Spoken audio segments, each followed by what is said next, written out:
Come on over. All right, let's bring in Justin Adams. Justin. Our expert analyst. He's smiling. You must have liked it. Oh, yeah. Justin, how you doing? I'm happy. I wasn't smiling early. I was more confused early. You know what? Like I said, I wasn't worried. I was watching the end of the Saints-49ers game that went into overtime. That was good. And I was flipping back and forth saying, well, I'll catch the Broncos. You know, it'll be 21-0 in the first quarter. And then, but, yeah, I was like, what? 2 picks by Peyton in the first half, and they're losing? Yeah. So, as I said, though, once they got rolling, once they settled down, right. you knew it was going to be Yeah, over. they didn't freak out. Yeah, and that's the biggest thing, is just settling down on the road. And we got to forget, we have to remember that.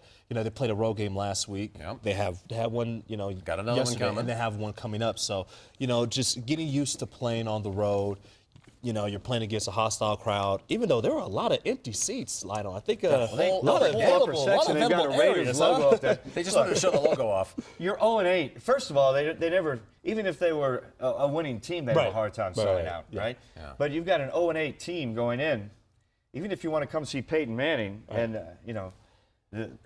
the possible Super Bowl representative from the AFC. Exactly. There are a lot of Broncos fans out there, by the way. There are a lot of orange jerseys. But it's just tough when your team's 0-8. I don't care who you are. You're not going to go to the game. Yeah, they had a couple of glimmers yesterday. But, the Raiders did have a couple glimmers of hope. Yeah. Mostly in garbage time, they had a glimmer of hope at the end. But it didn't count. It didn't count. But the Broncos defense definitely showed up, and they needed that extra spark. It kind of reminded me a little bit of the Houston game from last year, where it was close and early on, and then a turnover changed the face of the game, and that's exactly what happened last night. And the momentum just immediately switched. Kept rolling, and C.J. Anderson with the huge play.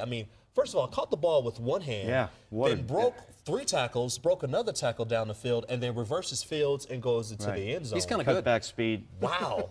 We saw a flash of him last year in preseason. We were like, wow, this guy, and then he got hurt. Yes, yeah. All right, so we didn't see it. And then this year coming in, he was behind Monte and behind Ronnie Hillman. But he was always lurking back there in the mix. You're always thinking, all you need is a shot. All you need is a chance. And that one play that was the game changer, right? That was a change. It changed everything within the game, gave the Broncos some momentum. And it's interesting because the next drive, immediately Peyton Manning hits Emmanuel Sanders on a fly route to the end zone. And it just showed how quickly this team before they could even get organized. And it was very interesting what Emmanuel Sanders said after the game was that we finally got back to being the Broncos offense. Right. And you've seen it early, 5 batted balls.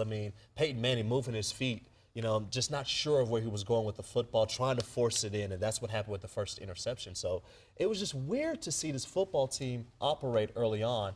But again, once you get that spark, it just shows how quickly things. It's like Manning wanted to get rid of him early, right? Because the look on his face. Of course, he always has that kind of, right? Like the Manning face. He's like he's not having fun. Right, the Manning face. Dude, come on, you're having fun. Well, it's 41-10, and he's over there studying players on the bench. Exactly. He's talking to Adam Gase, saying, "What are we doing this way? What's Why going is there on? And Osweiler was back there like, "Come on, man, please." But I want to play. I want to be in. Here's the thing, though. We're kind of spoiled. Aren't we? Yeah, we expect the Broncos to go in there. We say it's a scrimmage. The Raiders have first-round draft picks on the team. They do. Right. The Raiders have guys making millions of dollars. The Raiders have some players. Charles But Woodson, we expect the Broncos just to go in there and steamroll them from the first play. And when they don't, you're like, what's wrong with this team? Well, look, man. Not a lot. Yeah, we just expect. The problem is this. The Broncos are on a collision course with the Super Bowl. And that's the bottom line. At Dove Valley, the media, the fans, I think everybody expects them to be in the Super Bowl again. Right. That's what this whole season's about. Expectation.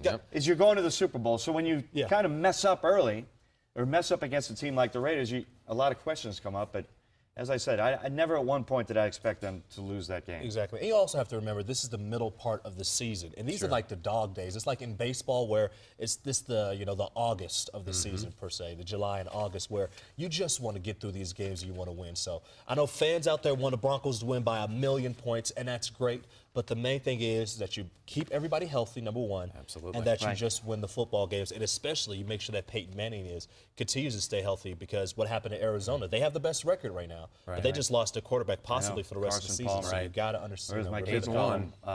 Parson Calmer. Sure.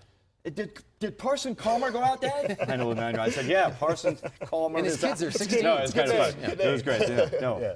But anyway, we'll see you back for some fantasy talk. You do fantasy Big Ben the last couple of weeks. Was awesome, except for yesterday. And then I know. Yesterday I was like, oh, I picked up Big Ben this week. It's a week Sorry. to week. I didn't tell you to pick him up. I didn't do that. I didn't. I knew you'd bring that up, though.